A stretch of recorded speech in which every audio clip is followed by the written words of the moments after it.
Hi there. This is the second episode in the DocDD series where we're showing a real world project example. This is a project that historically would have probably been cost prohibitive. It would have taken a good bit of time to get the design done. And then we would have had a couple of sprints of dev work with a team and all that kind of stuff. I was able to get through this in about 8 hours. And this episode here, we're going to see the client call with Anthony. And you're going to see how I'm able to go from just conversations to requirements and setting up the infrastructure for development. And at the end of this episode, we're going to have a deployed application that has a health check endpoint, which is where I always like to start my projects.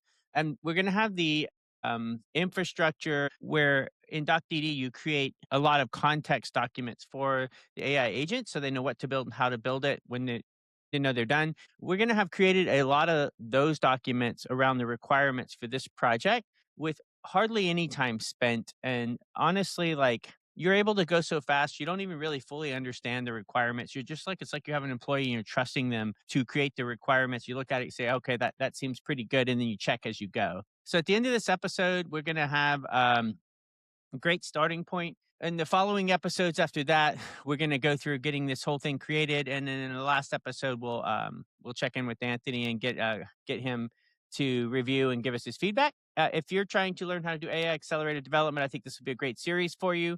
If you like what you're seeing, subscribe and like. That helps me keep doing this, and it also helps you get notified when there's new content up. Anyway, let's go ahead and jump straight in, and we'll jump into the call with Anthony. How you doing, man? I'm doing good. This is a fun project to work on. Yeah, I agree. And So far I watched a couple of your videos this morning. oh, cool. On YouTube. I got the GitHub repo created. What you did GitHub and Vercel, and then I just installed Cursor.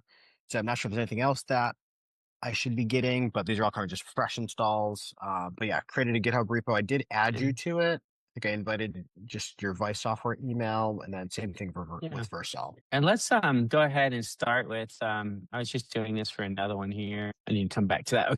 So what I'll do is find the last call from you. Yeah, so I'll just create a Claude project. It's more like tech. They're probably both about the same, but like I use Claude codes, and then I can always share this with you. And then they have the same artifacts. So if you want to move it to ChatGPT, it's just like, okay, let me grab those files, move them over here. Let me grab the instructions, move them over here. And you got the same thing, right? You might not have the chat history, but I don't think that would be super useful.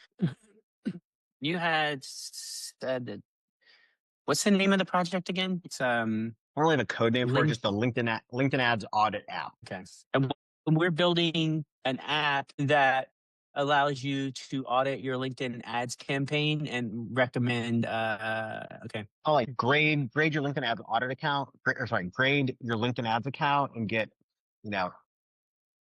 actionable tips, feedback, recommendations to improve your campaign performance. And we were going to build a web app to do that. Yeah. That's what I'm thinking. Build like a web app. Somebody can just go to the website. They'll use the login with LinkedIn functionality, and then that should pull in what ad account they have access to. They'll select what ad account they want to audit, and then that should kind of just kick off the process from there. Okay. So this project is to be a product owner and principal architect for a web application that is going to be used to grade LinkedIn ads campaigns and then provide actionable insights to folks for improving their ad performance towards their goals. Okay. Then we'll go ahead. It's so wild that the way I work now is like in no way similar to how I worked here. I mean, it's very cool what all this like enables. Super cool. Like without a doubt, if like the AI is down, I'm just not working. Like just nothing. It's just almost nothing, right? Like you imagine all AI is down. So that means no note takers in your phone apps, like in your calls, no LLMs. And like, I don't know what kind of work I could actually do at that point. Like, it would be ridiculous. You may as well just take a couple of hours and go get some exercise or get some coffee and come back. Cause like, you'll get like 5 minutes of work done in 2 hours. LinkedIn ads, audit app requirement summary overview, a web app that audits LinkedIn accounts, scores, reports, routes qualified leads to book calls. That sounds right to me. Core flow user lands on page. Hey, can you send me? You had a document. Did you already send that to me? That has the mock-ups and wireframes. Yes. I'll put it in the. Oh, so in here, do you mind just sharing whatever Oh yeah. documents you have? We could just pin them up here. Sure. Here's kind of like the main project plan doc, and then I started like a scoring sheet. Did start some wireframes. Very basic. Just like, let's see what else. Here's a link to the. I invited you to the LinkedIn app. LinkedIn developers. It's the main links. Okay. Then in that project plan doc, there's like some more stuff. Like I have the audit flow kind of detailed out a little bit. I started writing out the API calls. Current tab. See the tabs on the left in the doc? Yeah. Yeah. Okay. And then, so you have to try not to judge me on how lazy I am. I did see the whisper thing and I installed it, just starting to try it. I'm like, that's a pretty cool idea because yeah, typing is so slow. You quickly get to where it's like, you'll just half-ass it because you're typing, because you don't feel like typing all that shit, right? And Right. then, Yeah. All the time. let's see. So what is this here? Why am I not getting the sheet? But in Google Sheets, okay, you got a lot of. I wonder if I should do it. Can you do CSV if it's a multiple Yeah. tabs? CSV is just one tab. Is it really? Let me try it. Let me ask Claude what it wants. I have a multi-page spreadsheet that I need to export and add to this project. What's the best format to export it from Google Sheets? Glad we finally got some cool weather for Thanksgiving. You know, No, it finally feels like fall around here. hot Thanksgiving is not it. XLS is the best format. Okay, thank you. Okay, and then that's that one. Let me pull this up here. Oh, is it just this page ones? Yeah, it's just that very simple flow chart there. That's all it is. Okay. Like the wireframes are, they're not really wireframes, it's just like app flow. So then let's go ahead and fail to upload LinkedIn ads audit app project MD. Knowledge exceeds maximum. Remove file to continue. I'm saying there's not enough. Google Doc might have been too big. Oh, the API call page is kind of long. I don't know if it's just like too much for it. Let me take a look. That seems like, I mean, these things have gotten pretty big recently. Let's see. It's from here. Oh, 17 megabytes. Wow. Oh, maybe there's images in there. Maybe it's downloading images. I may have exported it in like the shittiest format or some. Maybe I should have done like a doc file. Let's see. And is this cursor here? Is that what you're using? Yeah, but you can use VS Code. I never used like the cursor part of it. VS Code is completely free. Why is this? Oh, those are the images. That's the flow. That's the flow. There's about the bunch of screenshots like showing the flow of the app. Oh, sorry, this is a different similar app that I was like, oh, ours will be very similar to this. Shouldn't be that bad. Let's try this and see. This is going to be our video, and I'm pretty sure it'll work with this. ChatGPT has been ahead of the game on the types of files you can connect and the number of files for a while, but Claude, it's just better for dev, but it doesn't really matter because like you saw in my video, I just treat it like these are just people I'm hiring. So I can just get you in here and have you do this one part and then give me a detailed plan that I can move over here. Wow, this file is, hopefully we won't hit an error. Now it says MD Markdown. Is that how you export it from Google? Yeah. Let me ask real quick. What's the best format of document to export from Google Docs if it has large images in it to add to this ChatGPT project? I did Markdown. That might not be the right format. Okay, let's try that. So then, where's that Google Doc at? Let's just say that's Markdown. And then over in the chat, that's not AD, that's a guy. Okay, that seemed like that worked. Was it 3 documents? It was. Yeah, Wow, look, we only have 1% now. So wow, so exporting as MD that's definitely not the way to do it. Okay, so now we have that. Let's go ahead. The purpose of this GPT is to, let me get this, be the product owner and principal architect for. Help me create instructions which are revolving around creating requirements as one role and doing architecture and design as another role. The goal is to create artifacts that we can put into our repository code base to drive development and then also to create tickets in linear using an MCP, or possibly just requirements in the repository, one of the two. Okay. I'll get it to give us the instructions. Then we'll be ready to just kind of get some rough high level requirements. You already kind of have that sort of. Hey, Andy, man, just asked me a question. Let me. Okay, sorry about that. So then, which one had this one? Okay. Everything's so wild, right? Like you just, I need a robot to do this. Help me with the instructions, right? Yeah, that's pretty cool. And now, like, how accurate do you usually find it to be, like, or how much editing or oversight's usually needed? So that's where it makes me feel good about where I'm at in my career a bit, where I wasn't feeling so good a year or so ago, because the key skill is being able to review fast and spot naive choices and know when to and so I'm used to managing projects and looking at stuff and kind of, and so for me, it's like, that's shit. That's good. Whatever. That's kind of like the skill set. So you're always going to get better results with a skilled craftsman um, doing the work, right? Right. So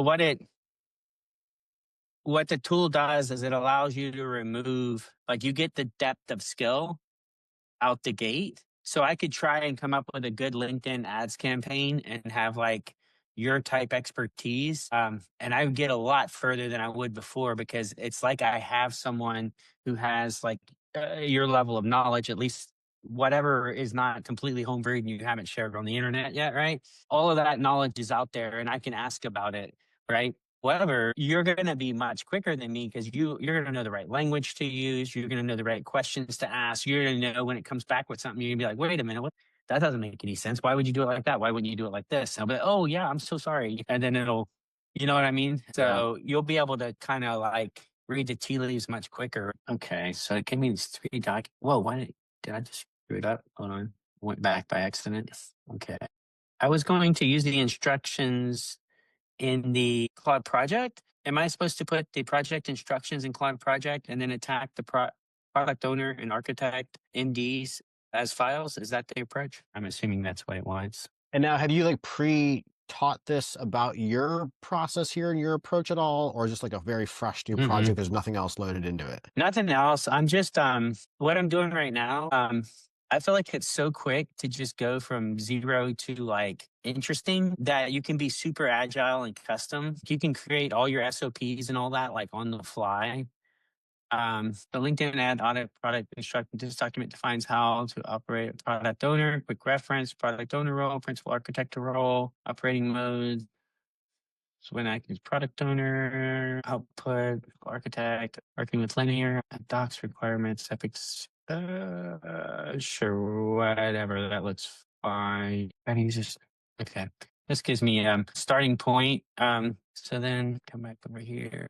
Wait, do I already have instructions? Oh wait, this is a different one. So you had it generate the Claude project instructions first. For instructions for right here, yeah. So that's gonna give us a little bit more kind of opinion. And the thing is, if you saw my video, I was talking about evolving your processes. That might not be great. I mean, we could go through it and let it fine tune code and spend a bunch of time, but you can also just start working on it and then be like, wait a minute, why are you doing that? And then be like, I'll update the instructions to not do that. And then you just, you give it the instructions, say, fix this, and then you put it back. And then it gets better over time. You know what I'm saying? And then I guess something you made me my think about is, do you ever use agent mode? Because you're manually copying things back and forth. Do you use the agent mode to go do that ever? Are you talking about here in the browser? Well, I guess that would be, I think ChatGPT has the agent mode. I don't know. I don't know enough about that one, but it sounds like I might be missing something there. Detailed reference, okay, product knowledge files. Yes, it's the right approach. Claude project instructions, system prompt error. Okay, product owner, detailed, okay. Okay, so then it wants to attach these two, download, are those in there too? Why not? Architect and product owner. All right, and then let's take a quick look at the files you provided. Now that we have so So this is the algorithm. This is kind of the basic flow. First is just a landing page on the left there. Maybe it's like a screenshot sample. You click login with LinkedIn. It goes through the OAuth redirect. It shows you your ad accounts. You select which one. Then it kind of runs the audit. While it's running the audit, it would be good to like ask. It'd be nice to profile them and be like, hey, who do you want to be targeting? Who do you want to be reaching? So that we can compare your results with that. Because lots of people you target the tool, and then then it gives you your audit report dashboard that has the full report there. Some nice charts, some nice reporting back to them with some good stuff there. And then kind of the back end flow here is more of like, for me, is by default, let them share the report, share some resources where they can learn more, and then if they fit our ICP criteria, then offer to schedule a call with us. Okay. All right. And then, so summary, target audience. Okay. And this is talking about that again. Okay. So this is the audit score logic. Those are just definitions of what those mean. Sponsored content. Okay. All right. So account level, click-through rate is if it's above 0.8, it's good. If it's 0.8 to 0.5, it's okay. If it's under 0.5, it's bad. So these are kind of just different gradings for each of those. Is it the kind of format that you would give to like Claude or ChatGPT?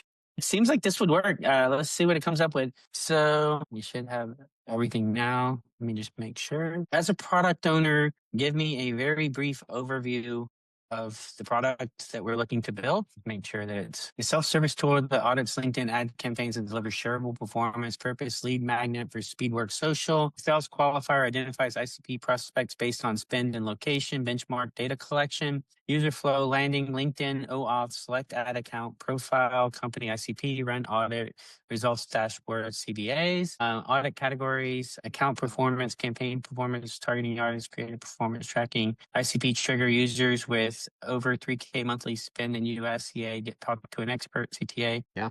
That sounds pretty good to me too. Truly, what should we consider as our platform for building this solution? So I know what I want it to use, but let me just see what it comes up. This is where you get in trouble. It'll come back and tell you something, and you're like, "Ooh, that sounds cool. Wait, why not? I got robots." Yeah, look at that boy. Next.js, Supabase himself. Yeah. Say I tell you so, but I tell you so. All right. So why this stack? Next.js 14, app router, server-side rendering. So that all sounds great. You already got the accounts, key architectural considerations, OAuth token security. Full disclosure, this I've tried to do in the past. It's a bit of a pain in the ass. So just getting you ready for that. API rate limits. LinkedIn allows 100 requests per day. Cache all API responses. Is that going to be a problem for you? 100 per day? No, people should probably just do 1 or 2 audits. That's it. I doubt they'll do much more than that. Well, it depends on like how many requests it takes to do an audit.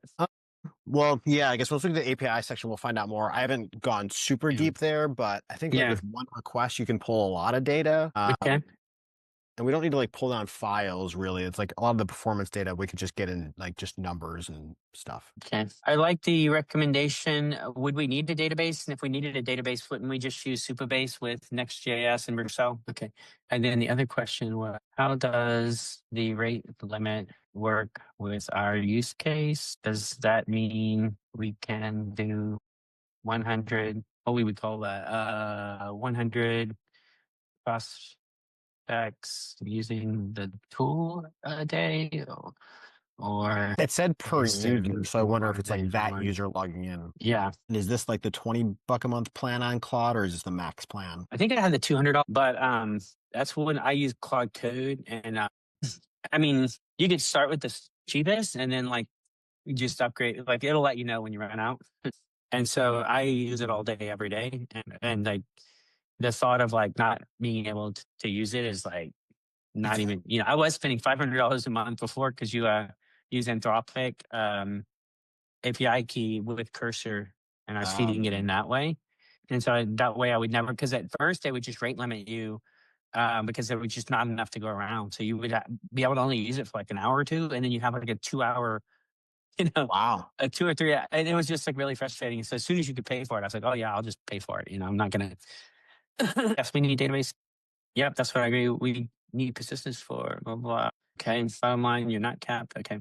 How do we POC this in the quickest way possible? What we want to POC the auth into LinkedIn and getting back the kind of data we need before we build everything out. Updating this, because last time I tried to do this, it was a bit of a pain in the butt. I had Postman on here. Would it be easier to give the details to Claude code in a new repo and let Claude code use the command line? Question mark. Okay.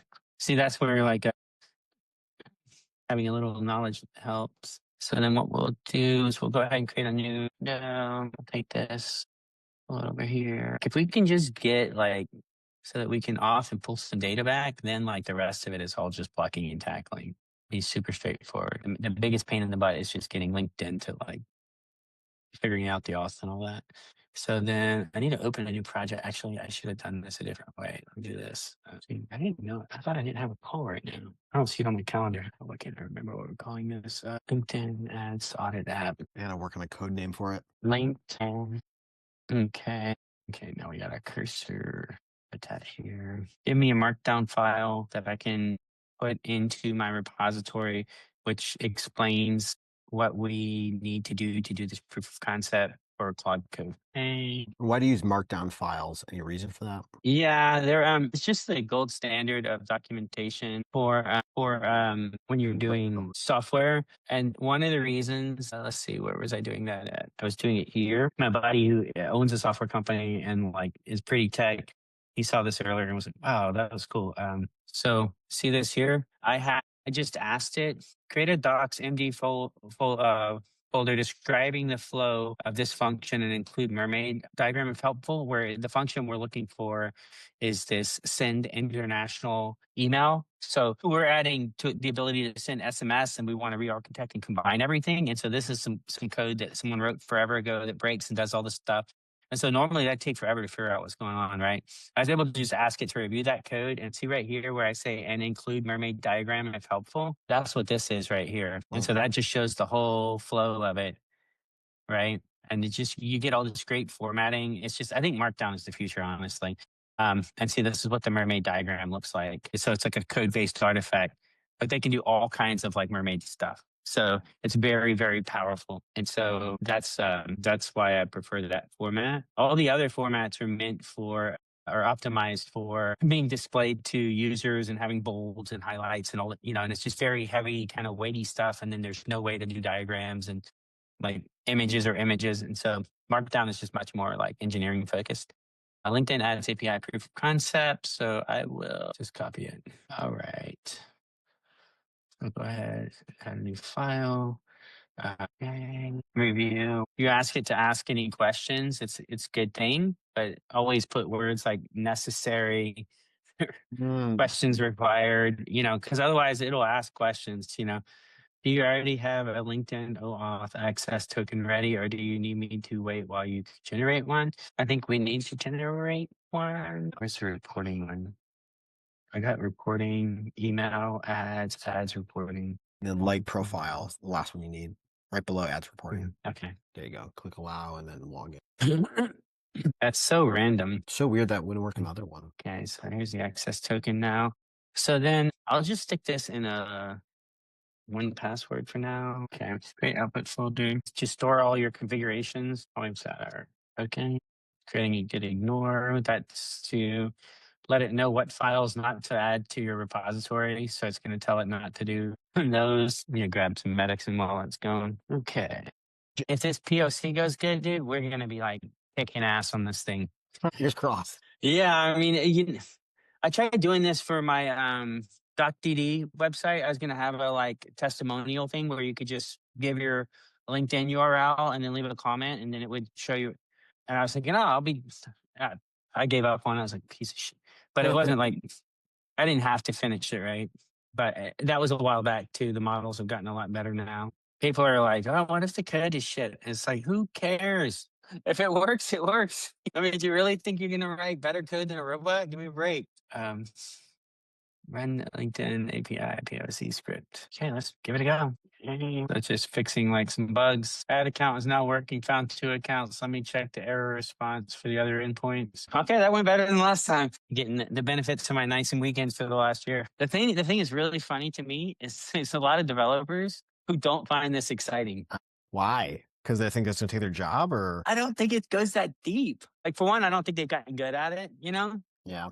But like when I talk to like founders, TO kind of guys, they're always like when you kind of show them how to do it, you'll see them. They'll be like, "Dude, I was up till like 12 o'clock working." You know what I mean? Like it's like you get like excited and because you can just build so fast. Yeah. What is this? What is it doing right now? Is it generating the code? Yeah, so it's just basically like trying to get the POC to pass. So it's running iterations of changing the code and then running it. So this node POC, it's running the app Yeah. and then getting the result back and checking the result and be like, oh wait, this is wrong and this is wrong. And then as every time something's wrong, it comes in. It's like, oh, I got to change this like this, you know. So here it changed. See, like here it found another mistake. So it's just going through the iterations. Interesting. And so that's what I'm saying is like you get a little downtime where you're just Homer Simpsoning it for a minute. Going, okay, go, go, go. Like, what is it stopping to ask you each time? Is like, does it saying, "Do you want me to proceed?" Yeah. So I can actually say, "Don't ask me again for this command," and it'll keep going. So I have a lot of commands that are like that. Like when I do DevOps work, when it's just reading about how the infrastructure is deployed and what's in EC2, what's in, EKS and all of the reading stuff, I'm like, don't ask me again, don't ask me again. And there's a little bit of that up here. Okay, so now let's see. POC is now ready. The POC is successful. Here's what we validated. Returns user info, requires email, scope of auth, found 2 accounts, 1 account, blah, blah, blah. Core requirement, OAuth token grants access. Great. Okay. All right. So let's get back over here. Give me a description. Give me a description of what we've accomplished here and the validated results, along with the details of our current repo setup to share with my other Claude agent, which is the product owner and architect, so that we can use that information to understand how to architect the next phases of the project and how we would want to restructure the POC, et cetera. So now we've got our programmer over here, the IC, right, who just did all the work. And over there, we've got the product owner and architect. Yeah. And so now this guy just finished his work. So we're saying, hey, give me the summary. We take it over to the other guy and give it to him and say, what's next? Hmm. And then, but I'll actually tell them, okay, give me, let's see, okay. So this is, okay. So now I can grab this. But once you see you can tell me, but once you see what I'm doing, it's kind of obvious, right? I mean, like, how else would you do it? I mean, yeah, it makes sense. Like, coding just takes so long, and if you can just do it with with instructions instead, Yeah, and then let it do all the details. Yeah, you brainstorm with them, you get them to give you kind of like, this is how to do it. And then you like say, okay, now go do it. And then you just, like used to, you had to do the testing too, but now they're getting good at doing the testing. So now we've got the POC instructions here. Okay, POC complete, see details below. Next, we need to create a plan from POC to deploy. I hate it when it puts dates in there. I've never used linear. Yeah, we probably won't need it. So that days count is crazy. So you're not charging people to use this, right? No, it'll be free. Okay. And I'm assuming you're sharing it, like, how are you getting it to people? I'll post about it on LinkedIn. I'll run ads on LinkedIn, driving people to it. So yeah. Okay. Now we'll come back over here. Let's see that. Okay. So then let's get this out of here. Okay. Understory. Where did you go? What are you looking for? My code. Here it is. Okay. Create a new one here. I just clear my context so that our hallucination rate will go down. And then we'll just tell it to, and then what I can do is I'll take this here. So the other startup I'm working on is over here. I'll grab my best practices here. So this is how to create a story.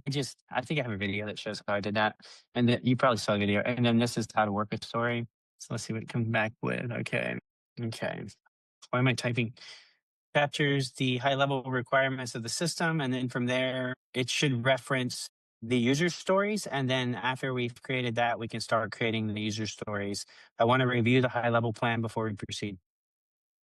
Okay, Epic consolidation. Epic is verifiable. PDF generation is optional for MVP. Should non-MVP items be separated in phase 2 section? Yes, let's create a separate non-MVP phase 2 section. The implementation plan references a schema from architect.md does not exist. Should I create a database schema section in requirements or create a separate architect.md?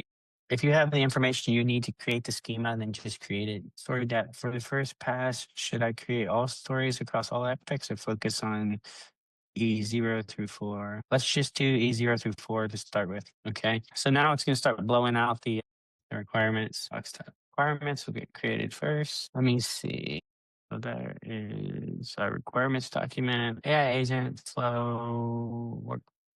This one. LinkedIn requirements, description of free LinkedIn ads, audit tool to analyze advertising accounts, industry big marks, target domain, business goals, user personas, epics overview, foundation, project setup, Supabase config, OAuth scopes, anti-Next.js app deployed Supabase, authentication, LinkedIn, OAuth flow, session management, account selection, display, and select ads accounts, company profiling. Yeah, looks pretty good. Final requirements, scoring insights, lead qualification. Do these formulas look correct? Let's see. Yeah, that looks right.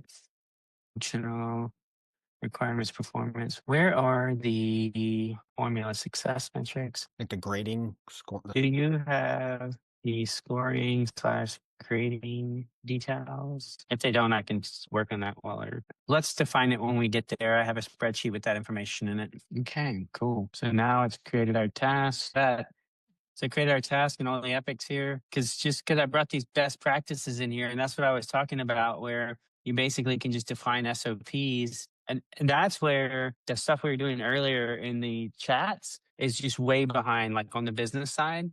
And so I know a lot of people who are kind of in your seat where they're business users who've gotten good with Cursor and Claude and stuff because it's just so much more powerful. Because, I was able to just drop in and tell it like, on a previous project, I was like, this is how we create stories. This is how we work the stories. And then I was able to basically have this guy become aware of the requirements from that other thing, and then just come and drop these best practices in and say, okay, let's get started on that, And so now it's just coming through and it's creating these epics and stories. So which one did it create just now? So here's the foundation epic here.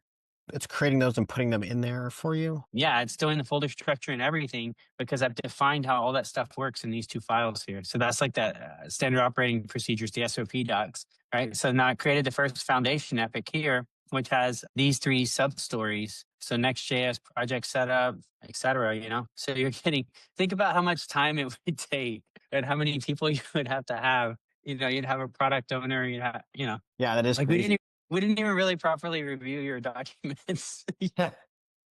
I mean, you're here to review it, but I'm saying like you're just able to go so fast. It's insane, Yeah. And can you help me kind of get my cursor to be set up like this so I can be kind of doing the same thing? Yeah. Like I have a fresh install with cursor and I'm trying to figure out how to get the terminal, how to like chat with ChatGPT in the terminal and like. Yeah, I would definitely. I've been meaning to switch back to VS Code. There's no harm in using cursor. It's a fork of VS Code. But I don't know if you're paying for it or not. Don't pay for it. And so to see your terminal, you do control. Are you on a Mac? Yeah, I'm on a Mac. So control and tilde. You know what the tilde is? The little apostrophe's cousin. So, okay. Let's see. So now I got. So what I'm going to do is while Claude here is working on these stories, I'll just hire another engineer real quick by opening another terminal and then just tell it, this, let's start implementing. So then I can just come back over here and keep this going. So that should have created some more stories. Okay, so now we have, I think we might have all of them, I'm pretty close. So this one is, I can see this is a document folder, POC work. Okay. Should we move our POC out of the root at this point? Maybe we want it in a subfolder for reference. See, and there's another one where like not having a skilled operator, you can get stuck there. But we would also want this to go in there. Okay. And then getting it okay, so it's creating a whoops. So now it wants to create a Git repository out of this, which is cool. We want that. So it's adding our Git ignore. That's creating a feature branch. I want to use Tailwind with Shad CN. Is that specified in our requirements? Also, is that changed to where we want to use some kind of boilerplate or what's? You bastard. I want to use Tailwind with Shad CN. Is that something that we should consider at this time? I don't know if that's in the requirements. Is there a different boilerplate or way of creating the app we want to use if we're doing that? Tailwind and Shad CN. I might not have kept up with that. Let me check real quick. Because I probably do need to know if that used to be the best way to vibe stuff. But it was based heavily on the fact that V0, which was the leading kind of vibing tool at the time, was using it. I've been using Tailwind and ShadCN as my starting point frameworks for Next.js apps because it was more vibe friendly than other approaches. And I think that was based heavily on the fact that V0 was the leading Vibe UI platform for a while. Is that still the right way to start and the right way of thinking about it? Or are there other ways that make more sense based on the tooling now, especially if you consider that you're using Claude code now for vibing your UIs? Yeah, I would never type all that out without Whisperflow. I says Tailwind is still the right call. Vibe friendly ShadCN is convenient but optional. It's starting point, not required. All right. So we'll use Tailwind ShadCN. It seems like that's still a good one. Okay. Not following, but glad you know what you're doing. It's just that's where the skilled operator stuff comes in. This is just like the building blocks we're using to build this stuff. The approach: initialize Next.js normally, run. Okay, let's initialize normally and add ShadCN later, like you recommended. What the hell happened there? Where did all my stuff go? What did it just do? Oh, it pulled everything out to a temp folder. I want to confirm you moved everything out to a temp folder and you're going to move it back after running the init command. Is that correct? Okay. So it moved everything to a temp folder. It's going to run this command that's going to initialize Next.js. So one good thing about Next.js is if you want a landing page for this, you can create it pretty easily with it. Cool. Yeah. I definitely want, definitely a landing page for them to land on. And then hey, click here to start creating to log in with LinkedIn and start the process. But like, if you want to add like an about us page and this or what, like you can kind of blow it out a little bit if you want to pretty easily with Next.js. You can actually if you look at my, where did it go? So if you look at my DocDD website, this was all just vibed. And so all these pages were like super easy to create and they're actually just markdown files. So you can just add, and adding adding all that kind of stuff's pretty easy. You know what I mean? Yeah. So that's one of the benefits of Next.js. Okay. So now, it brought everything back. Oh, that was cool. Okay. So we got an environment template now. We're updating our Git ignore. Okay. I think at this point, we probably have an app that runs. So we got a product owner, a developer, and we'll have a little more for just a terminal. Just different chats there on the right. Yeah. So I got an agent running here. It's like if you get, or you're doing one thing at a time, it can be helpful to. You can run them concurrently too. I guess ChatGPT doesn't let you, well, I'm just in the browser interface, but maybe when you do command. Yeah. The browser stuff is just freaking ages behind like what you can do here. And so I did a talk on AI transformation in San Diego at an org level. And I was just saying that without a doubt, these techniques, people will be doing them everywhere, in my opinion. People are creating a lot of specialized tools, but really you don't need a lot of specialized tools. You just need the ability to be able to create documents and have the agents use the documents. It's very powerful, and without a doubt, it's going to come to ChatGPT and the other ones as well, right? And I think it's going to come out of the browser where the flow that the devs are using right now is what I think everyone's going to use, except you won't be doing coding tasks with it, but you'll still be creating documents and spreadsheets and stuff like that. All the stuff I've seen on the business side so far has been just too heavy, It's too damn slow. I'm going to use this for copywriting and stuff like that. All that stuff, But imagine being able to have a bunch of chats going at once and being able to create SOPs and then immediately use them. Best practices for your copywriting and all that kind of stuff. But nobody's come up, in my opinion, with a good flow yet that integrates with the tool chains that people currently use, like Google Docs and Notion. I feel like Notion's getting a little closer. I think people are, they have some, but it's like each provider wants they want to add AI to their platform and have you use their AI built in. But I feel like that's the wrong idea. Right. It's just too clunky. So let me verify dev server runs locally. Is it run? Okay. VM dev. Okay. So it looks like we've got a running dev server. Let's check it real quick. Oops. What's going on? Okay. So yeah, we're running on 3000. So 3001. It failed because it was already running on 3000. So this is our app. Okay. So now it should be, so I see a request human verification. That is it's not just that good. Like I've kind of given it instructions on how to do this stuff. So get to next task, ask clarifying questions. Do not ask questions about blah, blah, blah. This because you don't want it to be too long-winded. Code the task, request review verification, run verification tests, update task status. So running verification tests here is like basically after human verification before updating tasks. We don't really need these steps right here. This is from another repository, but it's basically going to ask for human verification. And then after that, it should update the task document to say we completed that. And then it'll do all the Git stuff to get it ready for the next piece. And then it'll give me a prompt to continue the work in the next session. So we'll say verify. But all of that stuff is just a process I came up with, you know. There we go. See, now it came in here, and this is the Next.js project setup story, and it's saying it's completed, tested, and verified. So we accept that. And so then now it's going to modify. If you look at the epic level here, are we at the epic? Yeah. So epics and stories in this epic. So we completed this story so far. Next is Supabase setup story. So we'll just be able to keep cranking through this stuff, you know. So now I don't know if you know about source code and all that, but what it's doing is it's taking our changes and committing them with a comment that explains everything that was done. And you never do them this good as a developer. So this is great because like you can like it's really easy to kind of like, wait a minute, this was working at one point. When did we get this working? And it'll go back and go, oh, we had it working here. And then, you know, like, Yeah. so it's really handy. So now it should see, and it updates here to show you what commit the work was completed in. And that's why I'm thinking like I can create a dev team that's as good as my offshore teams in New Delhi. Yeah. But they're good because they know this stuff and they're able to go really fast. Yeah. It's very powerful when you can just generate all this stuff. Yeah. Yeah. Like, why the hell would you write code? I don't know why you would, you know?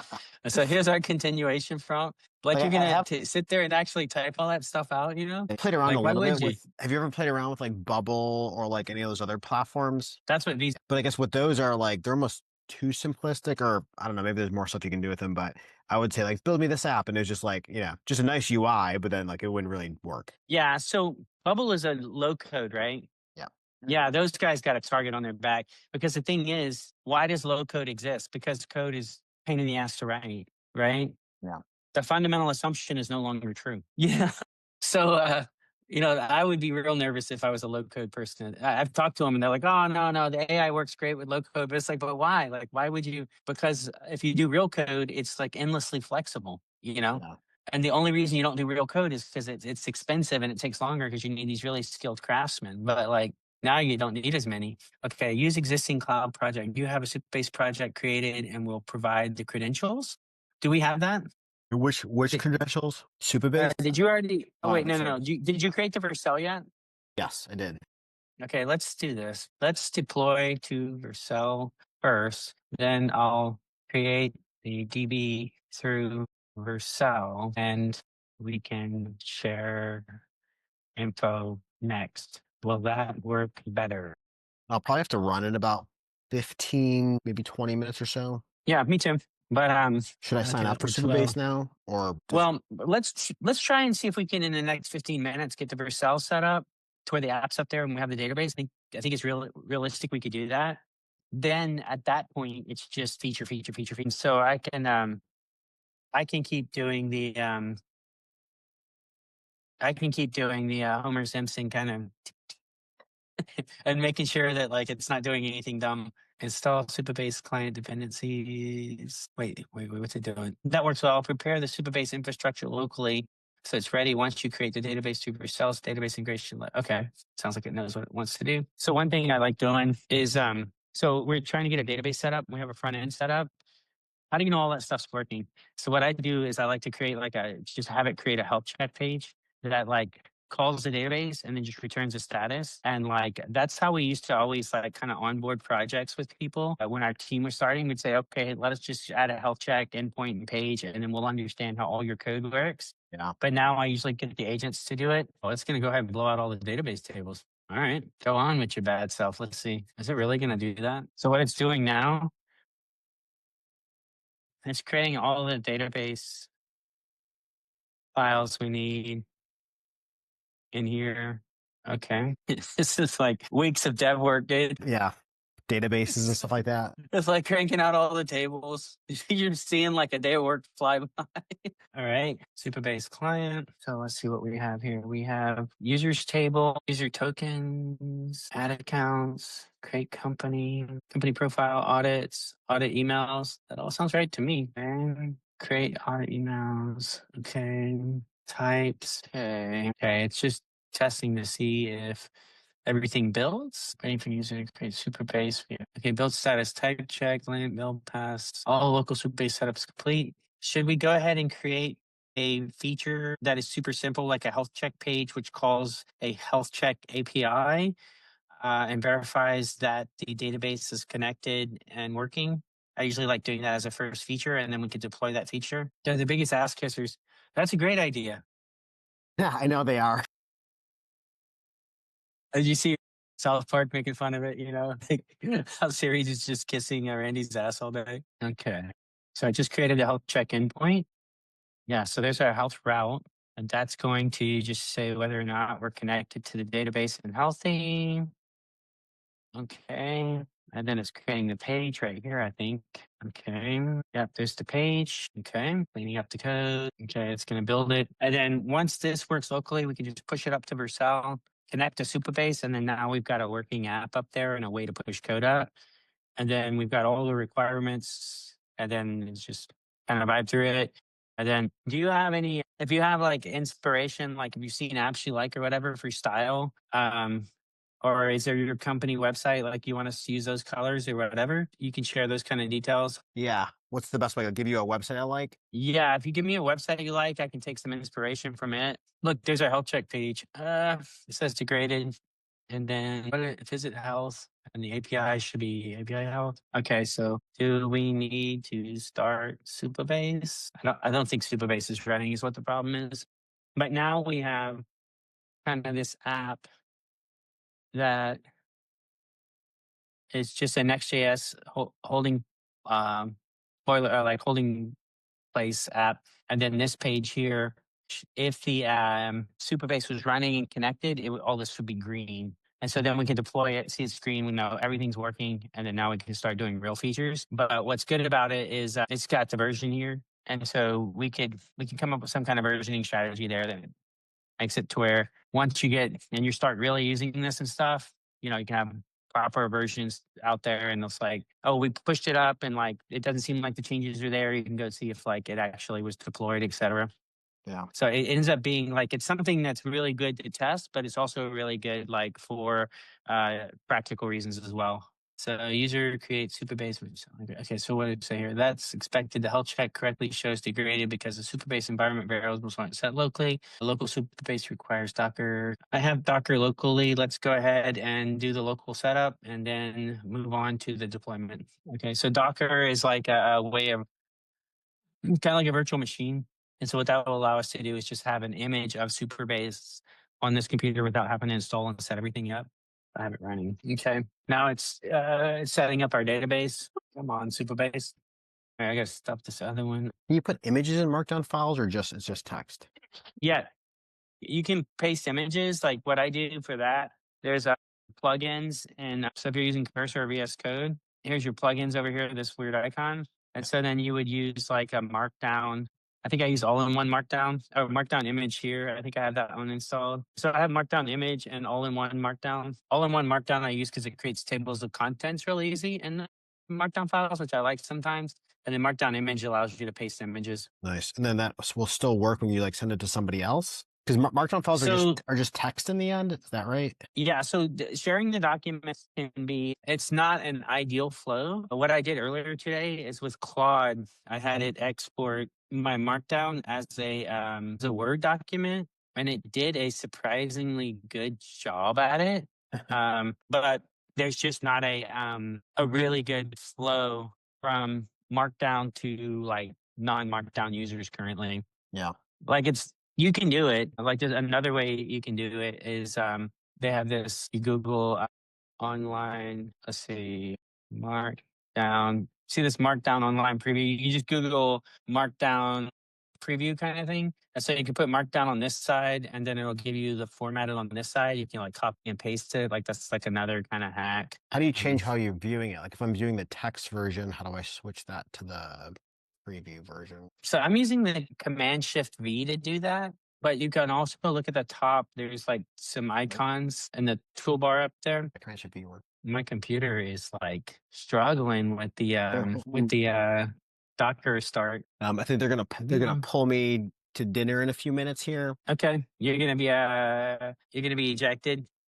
So just keep your phone handy and just let them know you might get pulled into action if I get stuck on like some permissions, kind of whatever. But once we have the database and everything set up, then I can just keep cranking on this. Cool. So your plans kind of get just like a very basic version loaded up, and then from there we can build features together, get like a very basic version loaded up today, just so it's there.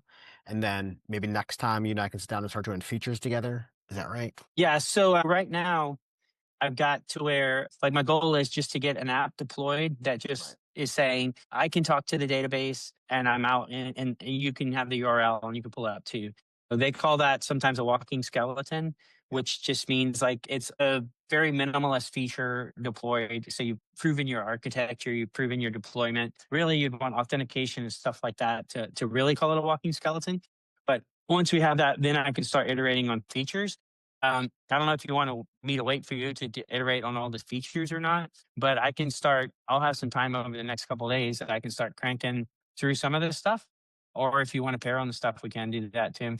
I definitely want to know. Well, eventually at some point I'll need to know how to like do it myself so I can pick it up and run with it at some point. But yeah, if you want to if you have time and you want to work on it, go for it. And then maybe next week or sometime we can grab some more time to kind of work together on it. I probably will need help kind of getting the development environment all set up and eventually with this, how do I pull this down? It's been a long time since I used GitHub.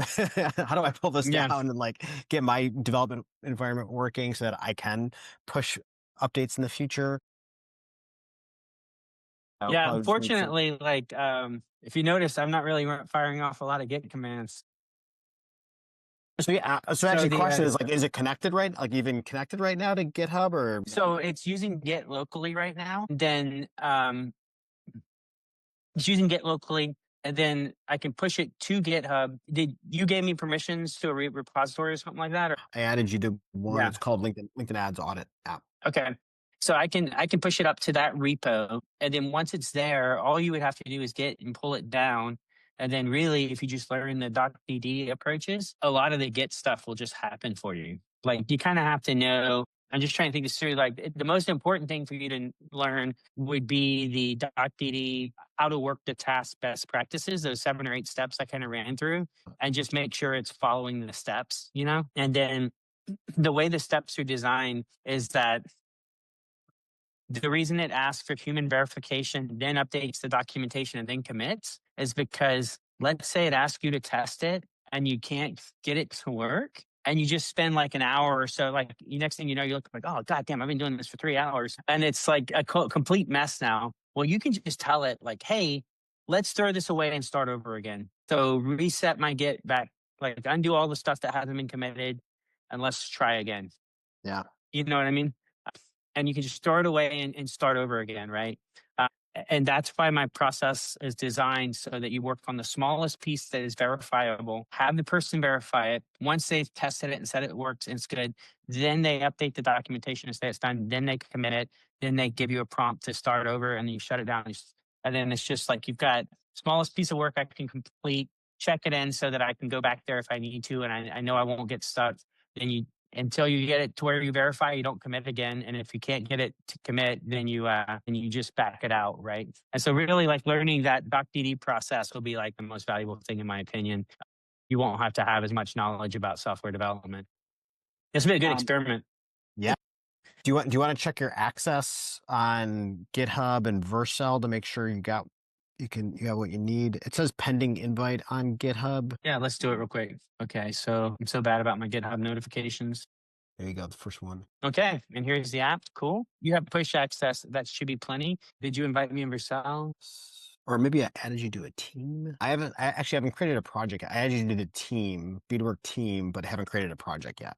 Let me check and see. Maybe there's an invite in my email real quick. Anthony Blunt, LinkedIn ads tool. Vercel, Speedworks, Vercel, join team. You're all over it, dude.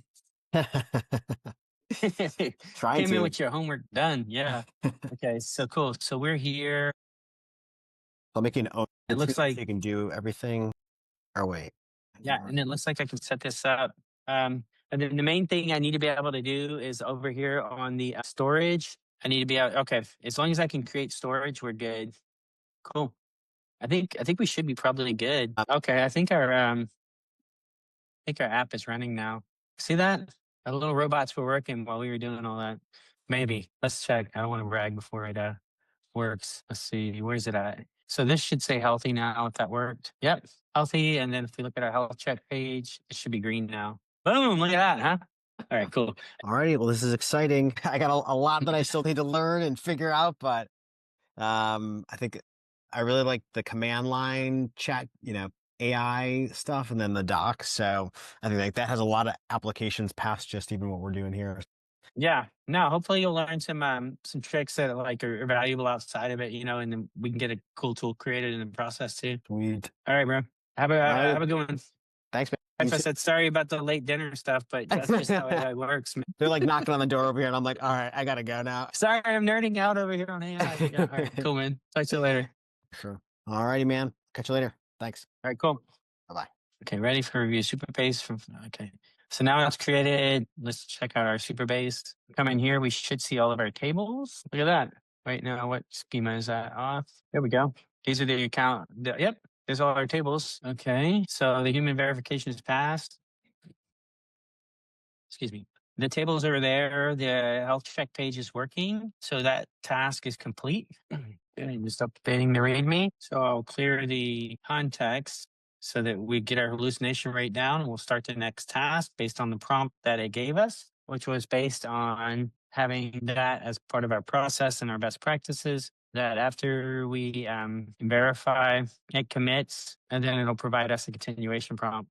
Okay, so we created our GitHub or pushed our code up to GitHub, and I just merged the PR from our branch. Now it's trying to link project to Vercel. How do we know that this will be the correct Vercel project? I don't even think I've created the project yet, and it's on one of my clients' Vercel tenant. Okay, so we're going to import the Vercel project for.